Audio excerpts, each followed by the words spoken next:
Well, I'd like to take just a few moments to talk about the power of iconography. Now, if you happen to be a high-level Republican strategist, you're probably saying the power of what now? And if you're a high-level Democratic strategist, you might be thinking, oh, crap, he's on to us. You see this lovely steak dinner here? It's appetizing, isn't it? But of course, if you put this in a blender and hit the puree button, it comes out looking like this. Exact same content, different packaging. I believe the conservative message is, on balance, the most nutritious philosophical meal ever devised, but the packaging of that message has been an unmitigated disaster. Here's the stage from last year's Republican National Convention. Wow. Probably took a good half hour to design that and maybe double that time to build. It's a square plank poking you right in the eye. But now look at last year's DNC stage. It looks like the entrance to Tomorrowland at Disney World. Look at how it's lit. Look at those curving screens leading the eye right up to heaven. It's inviting, it's warm, it's new and exciting. And if you don't think this matters, I'm sorry to tell you, you're wrong. Let's take the tale of two rodents to illustrate this point, two classically simple pieces of iconography. This line drawing conjures up a completely different set of emotions and expectations than this one does, doesn't it? Look at these two masterpieces of iconography. Look at how simple they are. Can you begin to see how something this simple can conjure up so many images and feelings from your own childhood? The power of an icon is in its ability to evoke a subconscious emotional response. Advertising has a term for this phenomenon. It's called branding. Now, during the campaign season, it's common to try and get an icon to stand for a candidate. George W. Bush used the W in his two presidential runs, the W offsetting him from his father's same-name presidency. It's not bad. But the application of it was strictly limited to lawn signs and bumper stickers. That's amateur hour by today's standards. But now we come to the gold standard. From a pure design standpoint, I've always found this to be a little infantile, but the fact is it's a classic. Plowed fields of grain under the sunrise of a new tomorrow, all in the shape of the O. O for Obama, of course, but also O for the one, the circle, complete and self-contained, sunrise and prosperity within the circle of life, and outside it nothing but barren emptiness. In terms of what it evokes, it's a masterpiece, and the way the Obama team used it and continues to use it is absolutely brilliant.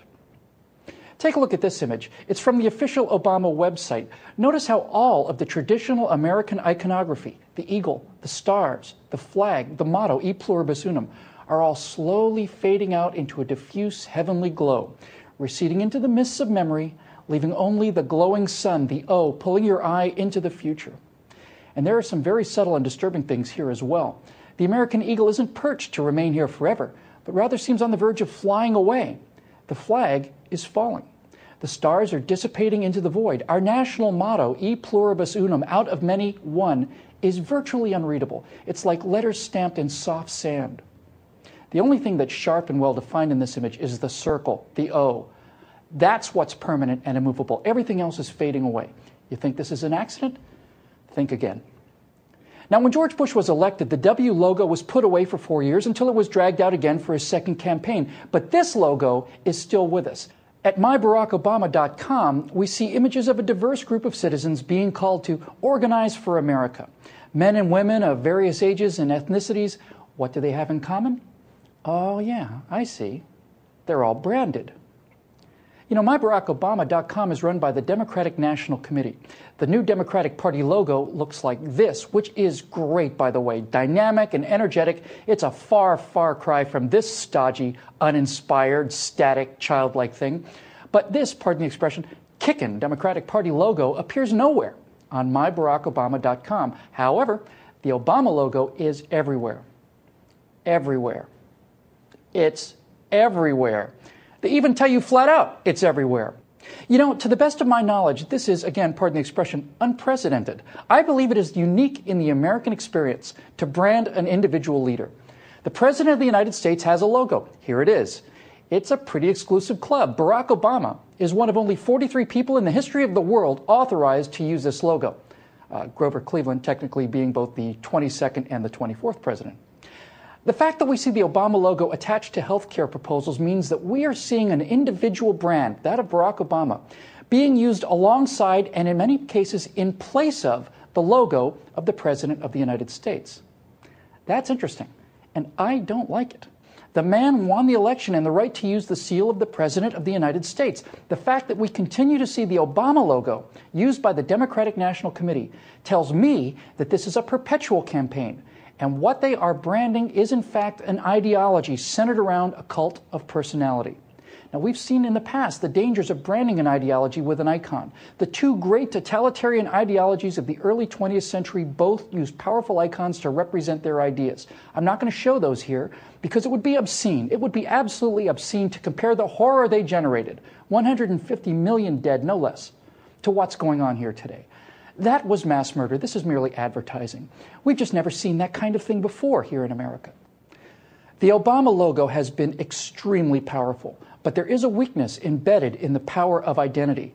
If this logo is shorthand for all of the positives that President Obama wants to project, then it can also be used as a shorthand for his negatives as well. Lately, there's been an avalanche of anti-Obama merchandise, most of it centering around the ubiquitous O.